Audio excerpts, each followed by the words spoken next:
Bienvenue sur Vie de couple. Ici, nous partageons des conseils et astuces pour t'aider à construire et maintenir des relations amoureuses épanouissantes.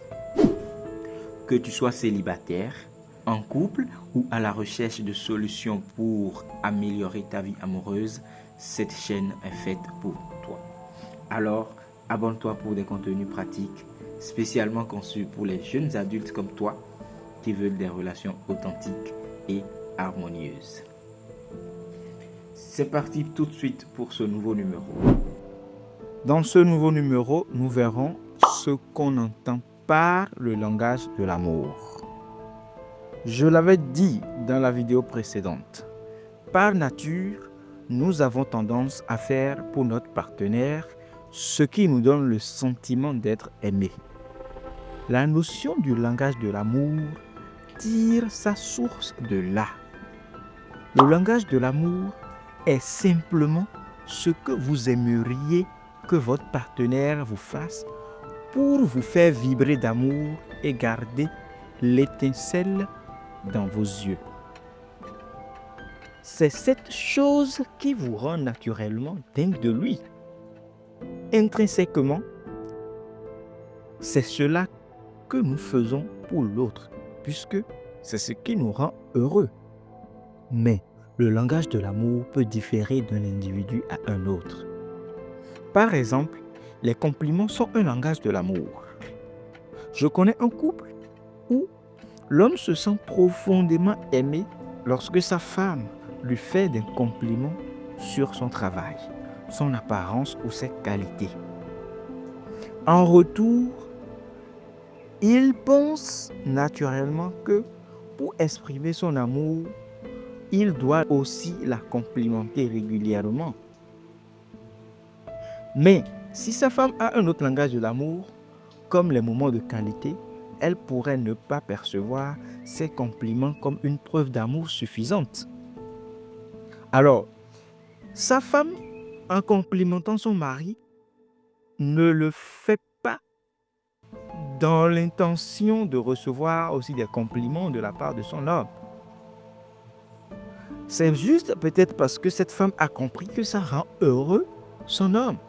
Donc la femme a compris certainement le langage de l'amour de son mari. Et le mari ne connaissait pas le langage de l'amour de sa femme. Puisque lui, il était heureux à chaque compliment de sa femme. Il a pensé que sa femme serait également heureuse si il la complimentait. Voyez-vous, maintenant nous allons voir les langages de l'amour qui existent et qui ont été popularisés par Gary Chapman dans son ouvrage. Il en identifie 5 principaux. 1. Les paroles valorisantes. C'est dans ça qu'on retrouve les compliments, les mots doux, les encouragements que nous pouvons faire pour notre partenaire. 2. Les moments de qualité. Passer du temps ensemble sans distraction.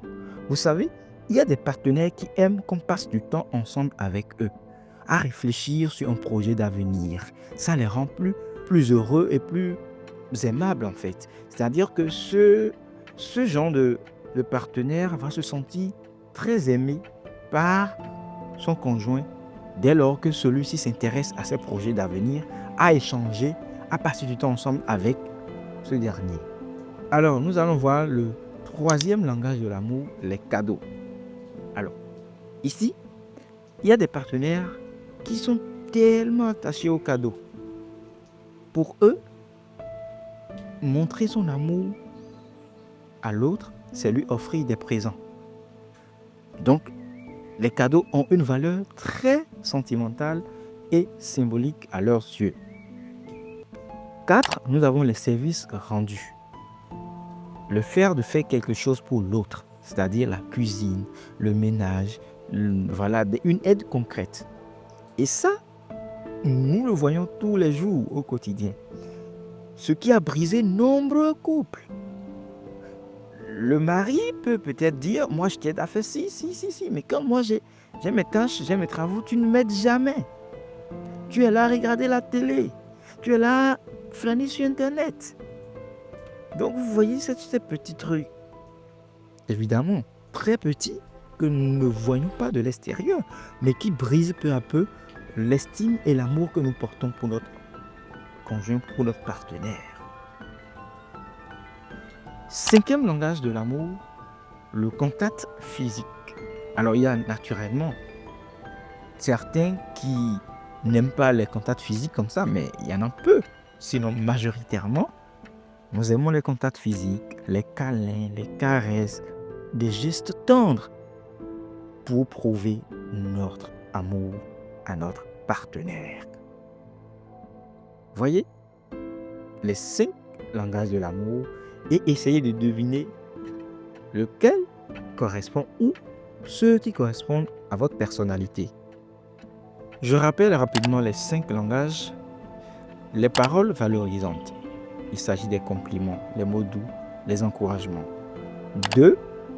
Les moments de qualité. Le fait de passer du temps ensemble sans distraction, à parler de projets, à parler de préoccupations personnelles, à discuter de tout cela ensemble. 3. Les cadeaux. Offrir des présents, même symboliques, pour montrer son amour. 4. Les services rendus. Faire quelque chose pour l'autre, pour lui montrer son amour. 5. Le contact physique, car les caresses, les gestes tendres, les câlins, pour prouver son amour à son partenaire ou à sa partenaire. Voilà. Et donc, les 5 langages de l'amour, vous me direz ou faites l'exercice à votre niveau. Voyez le type de langage qui vous rend heureux et essayez de découvrir cela également chez votre partenaire. Car connaître son propre langage et celui de son partenaire permet de mieux s'aimer et d'éviter les frustrations.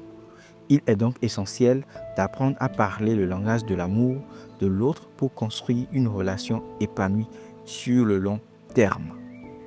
Et toi, connais-tu ton langage de l'amour? N'oublie pas de liker et de partager la vidéo. Merci.